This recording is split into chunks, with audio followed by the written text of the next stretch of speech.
ఈ నెల 5వ తారీఖు గొల్లలమామిడాడు గ్రామంలో వెంకటేశ్వర స్వామి వారి దేవస్థానం అంటే ప్రైవేట్ టెంపుల్లో తాళాలు బాగొట్టి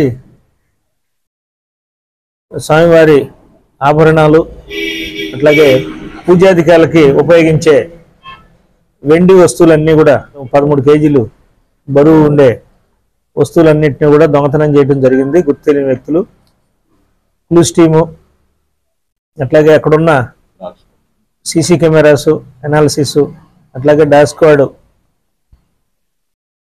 ఫింగర్ ప్రింట్స్, వీటన్నిటి ద్వారా సాంకేతిక పరిజ్ఞానాన్ని వాడి టెంపుల్ అఫెన్సులు చేసే ఒక ఎంఓ క్రిమినల్ అంగోత్ రాములు నాయక్ అనే అతన్ని ట్రేస్ చేసి ఈ చోరీ చేసిన సొత్తుని ఇంటాక్ట్గా అతని దగ్గర నుంచి స్వాధీనం చేసుకోవడం జరిగింది. ఇప్పుడు మన డిస్ప్లేలో పెట్టిన వస్తువులన్నీ కూడా స్వామివారికి వాడుతున్న వెంకటేశ్వర టెంపుల్లోని ప్రాపర్టీ.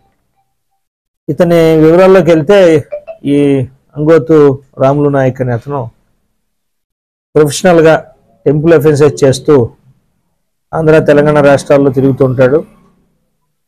ఇతనే గతంలో విజయవాడ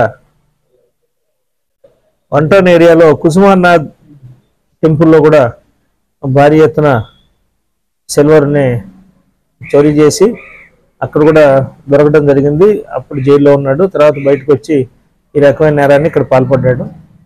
అతని దగ్గర ఉన్న చోరీ సొత్తును కూడా స్వాధీనం చేసుకోవడం జరుగుతుంది. ఆర్థికంగా బలంగా ఉండేవాళ్ళు ఇల్లు ఏదన్నా ఊరు వెళ్ళే సందర్భంలో మా దగ్గర పోలీసులో LHMS అని ఒక యాప్ ఉంది, లాక్డ్ హౌస్ మానిటరింగ్ సిస్టమ్ అని.